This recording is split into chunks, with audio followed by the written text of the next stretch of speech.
नमस्कार, अमरउजाला.com पर आप सभी का स्वागत है। मैं हूं प्रभाकर तिवारी और बिहार में चुनावी तैयारी के बीच हम आपके लिए लेकर आए हैं अपना खास प्रोग्राम सत्ता का संग्राम, जिसमें चुनाव से पहले हम ये जानने की कोशिश करेंगे कि आखिर जो जनप्रतिनिधि 5 साल पहले जनता के बीच पहुंचे थे, जिन्होंने जनता से बड़े बड़े वादे किए थे, क्षेत्र में मूलभूत सुविधाओं को मुहैया कराने पर बात हुई थी, आखिर माननीय अपने वादों पर कितना खरे उतरे हैं। पिछले प्रोग्राम में हमने बात की थी गया जिले की गया टाउन सीट की, जहां से विधायक हैं नीतीश सरकार में मंत्री प्रेम कुमार, और आज के प्रोग्राम में हम चर्चा करेंगे गया जिले की ही बौद्ध गया सीट की।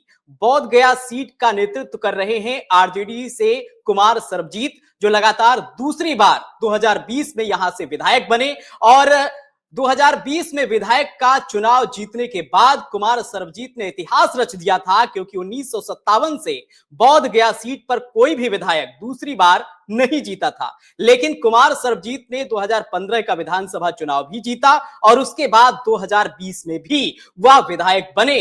तो आज हम इसी विधानसभा सीट के मुद्दे जानने की कोशिश करेंगे।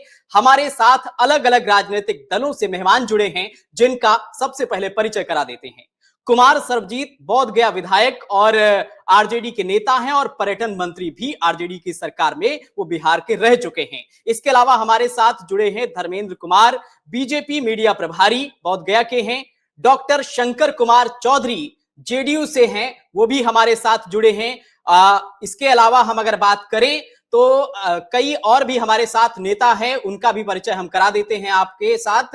नंदलाल राष्ट्रीय प्रवक्ता हिंदुस्तानी अवाम मोर्चा से हमारे साथ जुड़ गए हैं। इसके अलावा संतोष कुशवाहा कांग्रेस जिलाध्यक्ष हमारे साथ हैं, उनका भी बहुत बहुत स्वागत है। जगनगिरी गया प्रभारी सीपीआई, अरविंद सिंह राष्ट्रीय सचिव सह झारखंड प्रभारी लोजपा रामविलास, रंजन सिन्हा अमर उजाला के प्रतिनिधि हमारे साथ इस कार्यक्रम में रहेंगे। तो आप सभी का स्वागत है अमरउजाला.com पर।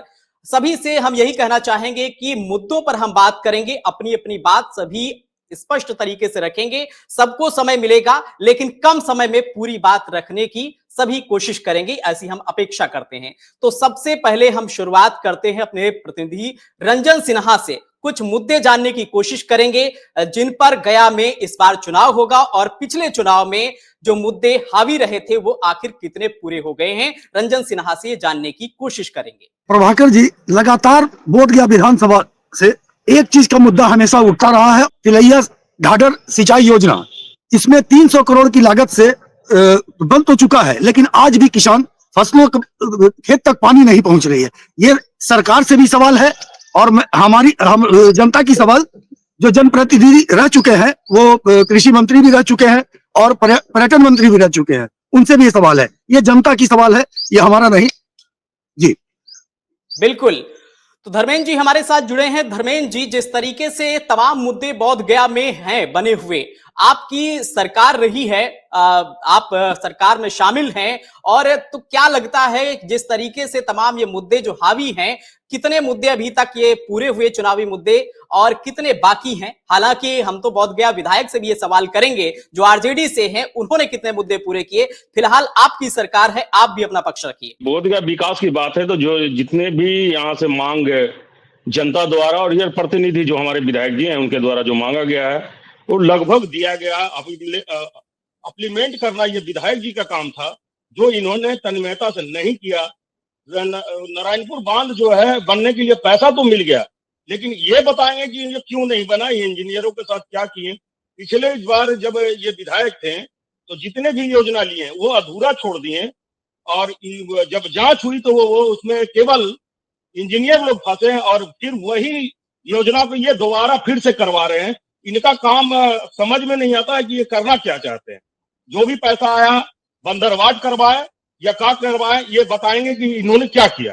पैसा हमारे जो भी इन्होंने मांगा हमारी सरकार ने इनको दिया, और वो काम इनको करवाना चाहिए था। इन्होंने वो काम न करवा करके किसी और मद में किया या करवाने की कोशिश नहीं की। ये जनता से दूर रहे, क्षेत्र से दूर रहे।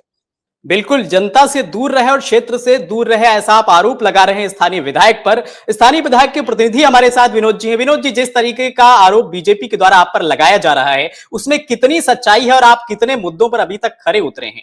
विनोद जी अभी हमारे साथ फिलहाल नहीं है, लेकिन उम्मीद यही करेंगे कि जल्द वहां के विधायक हमारे साथ कुमार सर्वजीत जुड़ेंगे और उनसे हम इस पर बातचीत करेंगे, उनसे सवाल करेंगे। लेकिन तब तक हम चलते हैं अपने अगले मेहमान के पास।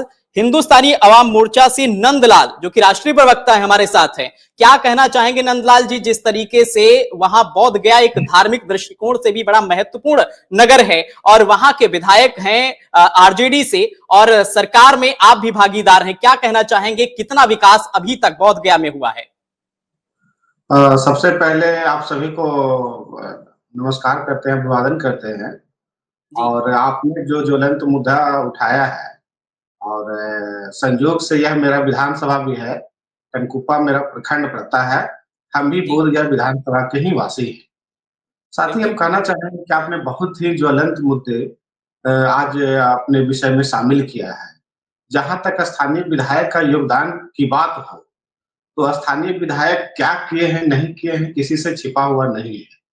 हम लोग कई ऐसे चीज हैं जो ज्वलंत मुद्दे हैं, पानी की समस्या हो, पेयजल की समस्या हो, सिंचाई की समस्या हो, या फिर नारायणपुर बांध का आपने जिक्र किया है, तिलैया ढाढ़ा सिंचाई परियोजना का जिक्र किया है, या फिर टनकुप्पा में रेलवे ओवर ब्रिज का जो हम लोग कई वर्षों से मांग कर रहे हैं, टनकुप्पा प्रखंड के वासी, उसकी बात हो, तो इनका योगदान तो बिल्कुल स्पष्ट दिख रहा है कि ये क्या किए हैं, नहीं किए हैं।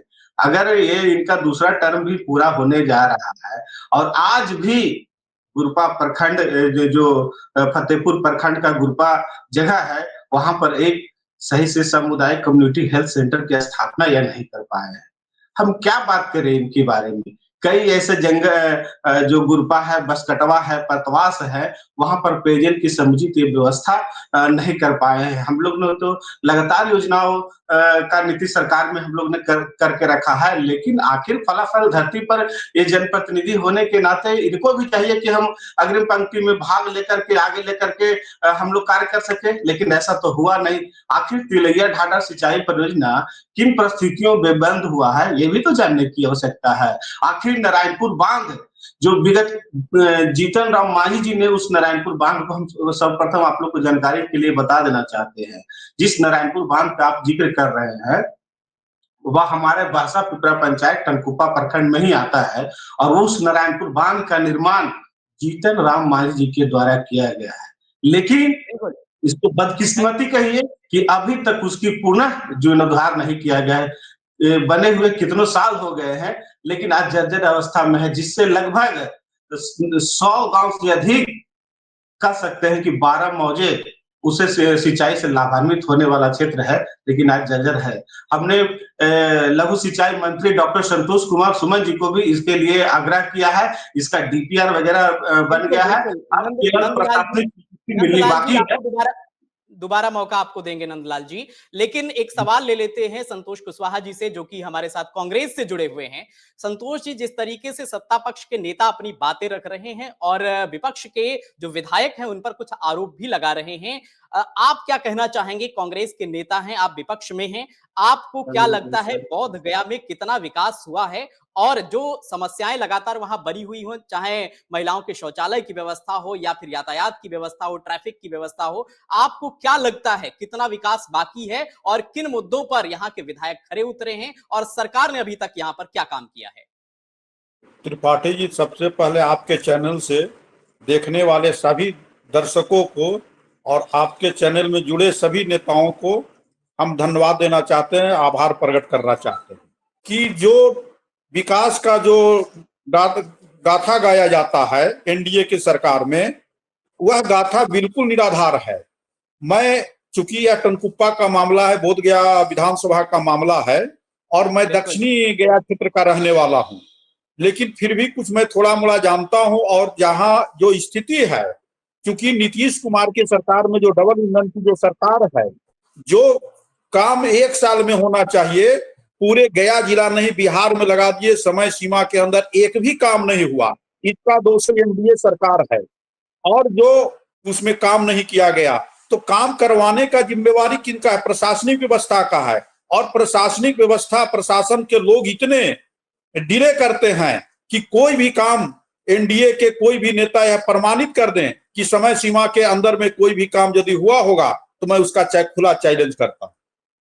बिल्कुल खुला चैलेंज करते हैं संतोष जी। और अब हम सवाल करना चाहेंगे, हमारे साथ जेडीयू से डॉक्टर शंकर कुमार चौधरी हैं।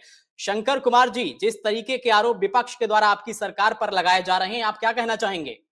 2005 के बाद जो बोधगया का विधानसभा का विकास की बात है, तो मैं आपको बता देना चाहता हूं कि यही बोधगया सबसे बड़े कन्वेंशन सेंटर का स्थापना वहां पे किया गया, जो कि बड़े से बड़े अब वहां पे सेमिनार हो या किसी तरह का मीटिंग हो, वो बोधगया में ही किया जाता है। चूंकि अंतरराष्ट्रीय जगह के कारण माननीय नेता ने ही विकास किया है, या वो IIM की बात हो जो बोधगया विधानसभा क्षेत्र की है, वो माननीय मुख्यमंत्री नीतीश कुमार जी की ही देन है। और वहां पे ही आप आ जाइए, डोनेश्वरी पहाड़ की जो रोपवे वहां पे बनने वाला है, उसकी भी देन माननीय नेता हमारे मुख्यमंत्री नीतीश कुमार की देन है। और ये इन लोग तो विपक्ष के लोग तो 2005 के पहले की बात और 2005 के बाद में ये सब कुछ लोगों को पता है, पूरे बिहार की जनता को पता है, इसमें कहीं कुछ आरोप लगाने की जरूरत नहीं है। और बोधगया के लिए जो बात है, वो माननीय नेता ने हमारे आप वहां के जो प्रतिनिधि चुन करके आए 10 साल से हैं,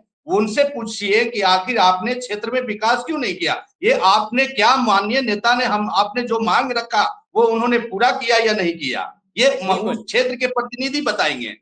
हमारे नेता ने सब कुछ 2005 बोधगया के लिए क्या, हर एक क्षेत्र, हर एक बिहार के पूरे एक एक कोने में उन्होंने काम करने का काम किया है।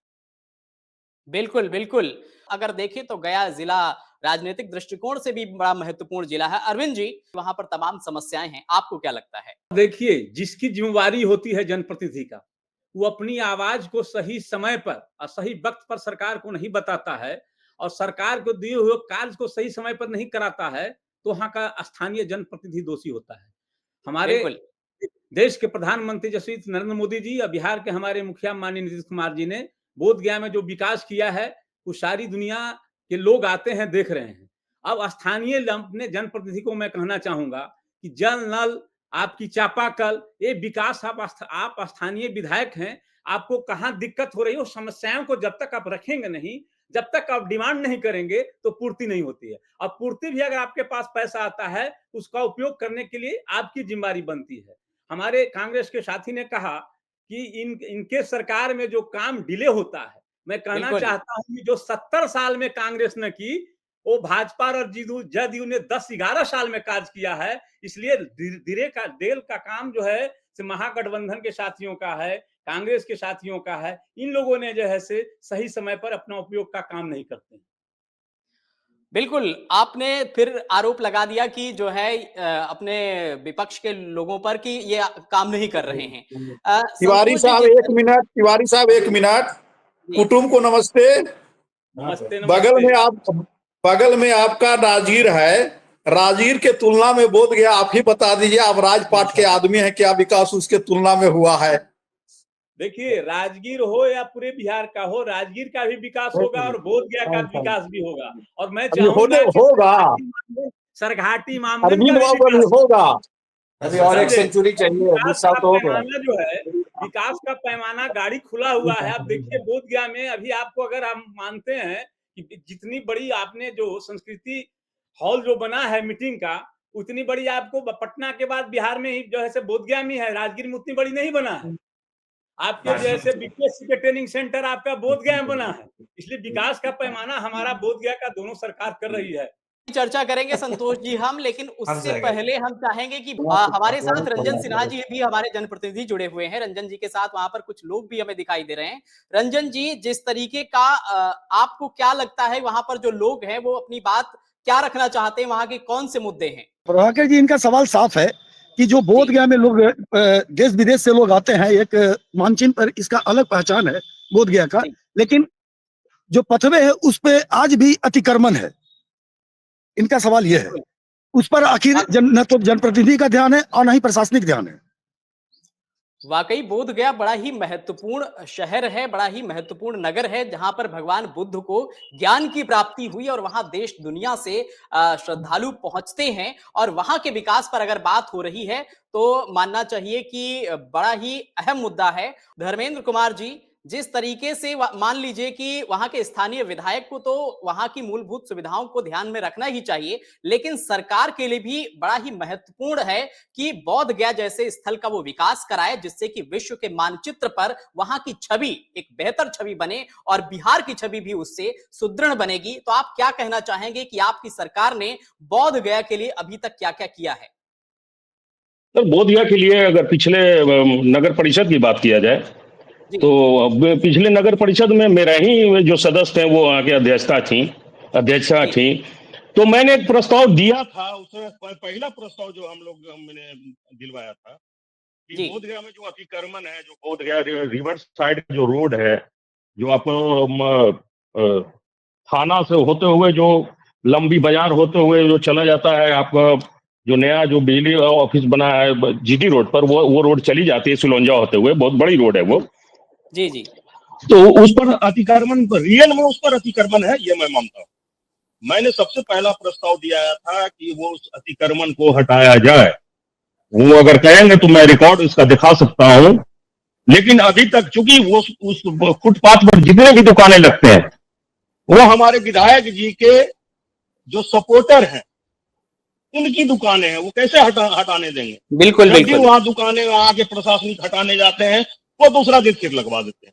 तो ये प्रॉब्लम है। सबसे बड़ी प्रॉब्लम एक और है, क्योंकि वहां विदेशों के औरत मर्द सब कोई आते हैं और उनको सुविधा चाहिए। बोध गया मेन मंदिर के आसपास एक भी यूरिनर की व्यवस्था नहीं है। इसको हम लोगों ने बार बार इस मुद्दा को उठाया, हम सत्ता पक्ष में होते हुए विपक्ष की तरह ही इसको उठाया, लेकिन आज तक ना विधायक ने इस पर तजुर्बे दिए और नहीं किसी और ने दी। ये बहुत बड़ी एक विडंबना है बोध गया के लिए। मैं इसको स्वीकार करता हूँ, दिल से स्वीकार करता हूँ कि मैं सत्ता में रहकर भी इसको नहीं करवा पाया। और इस पर अगर विधायक जी ने थोड़ा सा भी ध्यान दिया होता, छोटी मोटी चीजें थी, अगर ये इसको दिया जाता तो बोध गया में सफाई भी रहता, यूरिनर की व्यवस्था भी रहती और फुटपाथ पर चलने की भी व्यवस्था रहती। जो इन्होंने आज तक फुटपाथ आकर कभी घूम कर देखेंगे तब तो पता चलेगा इनको। ये तो फरमान करते हैं, फोन पर फरमान कर दिए, अफसर को ये ला के नियुक्ति करवाते हैं, चूंकि विधायक ये है, वो इनका बात मानता है। हम लोग तो ऐसा कार्यकर्ता है, कौन मानने वाला है? हम तो मीडिया प्रभारी हैं, मीडिया में हम देंगे, लोगों से रिक्वेस्ट करेंगे। जब यही नहीं मानेंगे तो हमें सरकार कहां तक जाएगी? सरकार तक आवाज ही नहीं जाने देते हम लोग। तो चलिए, संतोष जी ने भी अपनी बात रखी कि इनकी तरफ से कुछ ऐसी चीजें हैं जो अभी तक गया में नहीं हो पाई हैं, लेकिन वहां के स्थानीय विधायक कुमार सर्वजीत को लेकर इन्होंने आरोप लगाए हैं कि उन्होंने भी शौचालय वगैरह की जो व्यवस्थाएं हैं उन पर ध्यान नहीं दिया है। तो कई ऐसी चीजें हैं बोध गया में जिनके लिए अभी विकास के कार्य होने बाकी हैं। पिछले 5 सालों में तमाम वादे जनता से 2020 में वहां पर पहुंचकर जनप्रतिनिधियों ने किए थे, उसके दम पर वहां की जनता ने उनको वोट दिया। लेकिन उसके बाद अब जब 2025 में एक बार फिर जनता के पास ये जनप्रतिनिधि पहुंचेंगे तो तमाम बड़े वादे करेंगे, उन पर भी आज हमने चर्चा की है। अगले प्रोग्राम में हम किसी और विधानसभा के बारे में चर्चा करेंगे, उस पर तमाम नेता हमारे साथ जुड़े रहेंगे। तब तक आप बने रहिए अमरउजाला.com पर। नमस्कार। अगर आप ये वीडियो YouTube पर देख रहे हैं तो हमारे चैनल को सब्सक्राइब करें और बेल आइकन को दबाना ना भूलें। अगर आप Facebook पर ये वीडियो देख रहे हैं तो हमारे पेज को लाइक करें।